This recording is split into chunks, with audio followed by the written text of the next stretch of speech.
Hey everybody, Fishman here. Welcome to another video. A video I probably should have got to 3, 4, maybe even 5 weeks ago, and I'm only going to get to it today because I had an emergency phone call this morning. Not from one of my own clients, but from a restaurant in town. They have a fairly elaborate pond system in their lobby, and a couple of days ago it stopped working. And as you can expect, there's a fair number of fish in there, and they're beginning to gasp at the surface. And it will only be a matter of time, and not much time, before they lose one or two of them, and it begins to, smell up their entire lobby. So they called me in a panic, and they really wanted me to come over. So I dropped what I was doing, and I went over and had a look. It's kind of odd going into these sorts of things blind because I don't know what they have.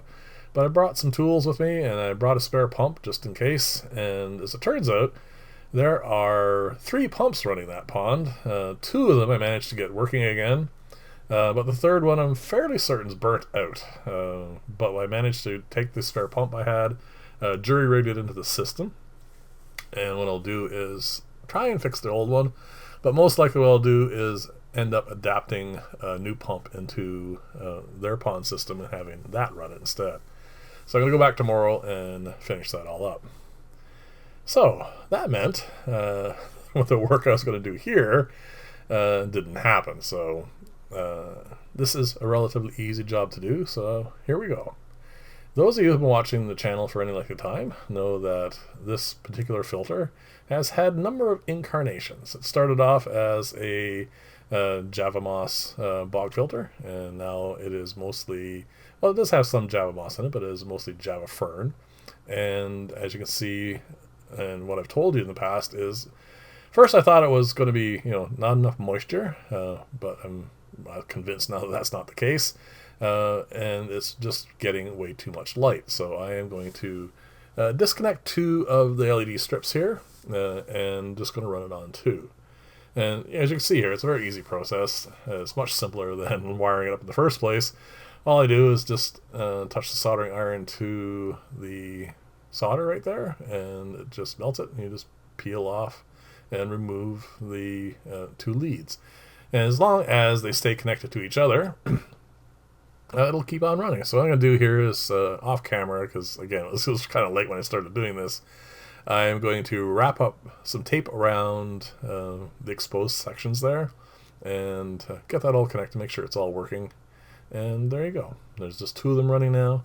So I'm going to pop off the lid here, and I'm going to, as I did the last time I did this when I was working on the moisture aspect, I am going to just prune off the darker leaves, get them off there, and then hook it all back up and get it running again. Like I said, this should be considerably more green. Just look to the right there and you can see one in operation which is under a lot less light, and nice and vibrant and green and healthy, and these ones here are definitely a lot more yellow. And it's not a nutrient issue because there isn't really much of a difference in the fish load between this tank here and that one there, and actually the one on the right has a lot more plants in it, so that's not the problem. And I did definitely upgrade the amount of splashing and flow through this filter, so it is definitely getting enough humidity now, so that's obviously not the problem either. So that only leaves light, and I'm going to take off, like I said, 2 for the moment. I may end up going down to 1. It's hard to say because, Java Fern really does not require an awful lot of light. It is definitely a low light plant, and I have it growing in a couple of aquariums that are on like the bottom row of the systems and don't have their own strips yet, and it's growing quite well. And once I have all the pruning done here, I want to do a couple more things. First off, I want to take the pennywort that I have in this, the not Brazilian pennywort, and I want to take a clipping off of it. It's getting big enough now that a small piece off won't make any difference. I'm going to take probably about 2 or 3 inches, and I'm going to put it down in one of my other aquariums. I have some pearlweed, a nice mat of it growing near the surface, and I want to put it on top of that and just see how well it grows there. First off, because I want to get it in a couple of different aquariums and get as much of it growing as possible. And secondly, I need to less the amount that's in here because of the second thing I want to do in this before I put it all together, and that is try and get out the duckweed that's in here. I know I won't succeed. I actually had a question here from a client on a video a couple days ago, I think, and they asked me, how do I get rid of duckweed? And I just didn't know how to answer it because obviously I can't. My current thought process with it is just to keep it under control. Get it to the point where, there's like maybe a handful or a dozen, and definitely don't allow it to take over any aquariums and choke things out. And that's about it. I mean, there's nothing wrong with the plant. I keep calling it my nemesis, and that's mostly because I just can't get rid of it.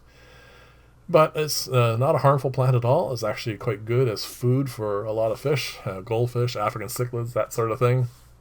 I just don't like it clogging up things and outcompeting a lot of other plants.